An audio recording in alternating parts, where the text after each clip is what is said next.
जय हिंद मेरे प्यारे साथियों, स्वागत करता हूं आपके अपने educational official librarian YouTube channel में। जैसे कि आप सब लोग जानते हैं कि 14 वर्षों बाद लाइब्रेरियन की भर्ती निकल कर आ रहा है। जल्द ही नोटिफिकेशन आप लोग को मिलने वाला है।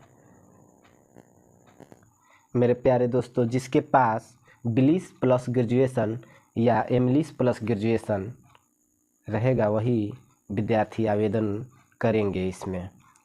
और भर्ती निकलने से पहले ही आप लोग तैयारी करना शुरू कर दें, क्योंकि सिलेक्शन का 3 प्रोसेस होता है। पहला होता है सिलेबस पूरा करना, और दूसरा प्रोसेस होता है रिवीजन करना, और तीसरा होता है मॉक टेस्ट लगाना। तो आप लोगों का अभी से लग जाइए,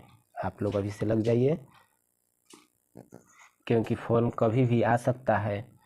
तो कभी भी फॉर्म आ सकता है, कभी भी एग्ज़ाम हो सकता है। तो इसी वजह से आप लोग पहले से ही तैयारी में रहिए।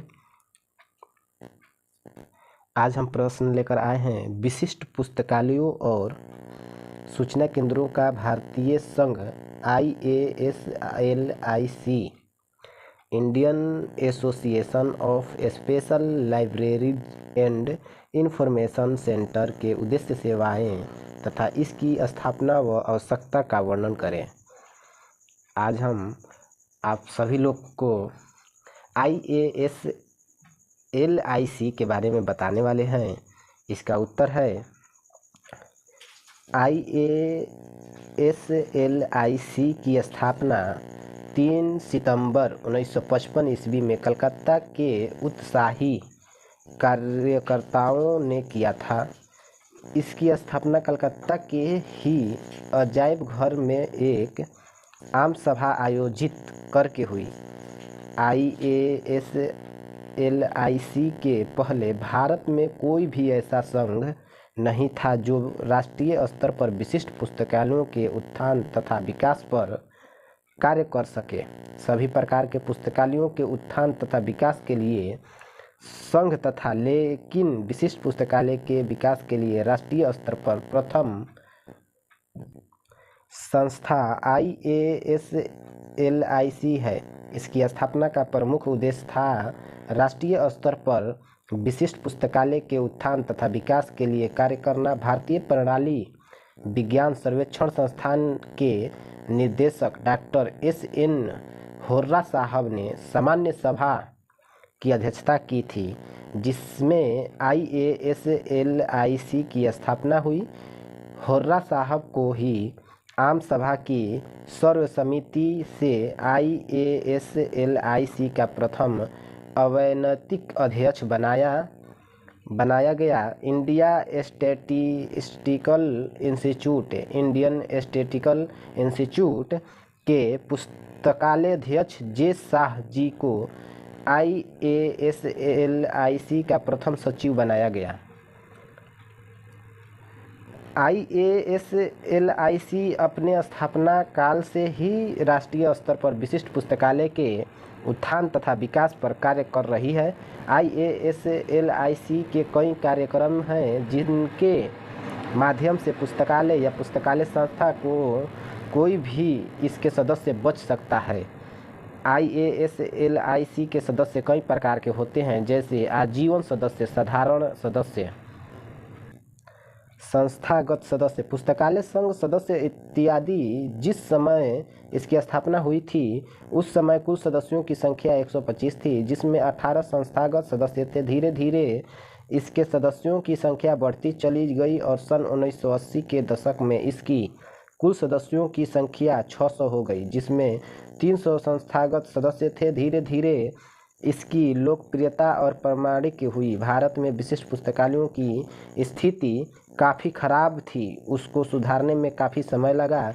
IASLIC अपने उद्देश्य प्राप्ति के लिए हमेशा कार्य करता रहा। इसी का परिणाम था कि सन 1987 के सितंबर माह तक इसकी संख्या 1116 पहुंच गई। वर्तमान समय में इसकी सदस्यों की संख्या में लगातार वृद्धि हो रही है और विशिष्ट पुस्तकालयों के हितों की रक्षा करने वाली भारत की सबसे अग्रणी संस्था बनी हुई है। उद्देश्य, IASLIC की स्थापना के प्रमुख उद्देश्य थे जो इस प्रकार से निम्नलिखित है। पहला, राष्ट्रीय स्तर पर विशिष्ट पुस्तकालयों पर लेखन केंद्रों शोध केंद्रों की स्थापना में सहयोग देना। दूसरा, शोध कार्य में 3 शोधार्थी को मदद देना। तीसरा, केंद्र तथा राज्य सरकारों के मध्य विशिष्ट पुस्तकालय के विकास के लिए संपर्क स्थापित करना। चौथा, विशिष्ट पुस्तकालय के कर्मचारियों को कार्यशीलता तथा सम्मेलन के माध्यम से जागरूक करना। पांचवा है समृद्ध विशिष्ट पुस्तकालयों को शोध केंद्र के रूप में विकसित करना। छठा है पुस्तकालय सूचना सेवा पर लेखन केंद्र इत्यादि के कार्य की गुणवत्ता को विकसित करना। 7 नंबर है वैज्ञानिक तकनीक एवं अन्य क्षेत्रों के लिए सूचना केंद्र के रूप में कार्य करना। 8 नंबर है सूचना ब्यूरो सूचना केंद्रों एवं पुस्तकालयों के मध्य संबंध स्थापित करना। 9 नंबर है मानकों के अनुसार सूचना का संग्रहण तथा वितरण करना। सेवाएं, इसका सेवाएं क्या क्या है। IASLIC के द्वारा दी जाने वाली प्रमुख सेवाएं निम्नलिखित है। पहला है प्रलेख वितरण सेवा। दूसरा है अनुवाद सेवा। तीसरा है मांग के अनुसार सूचना सेवा।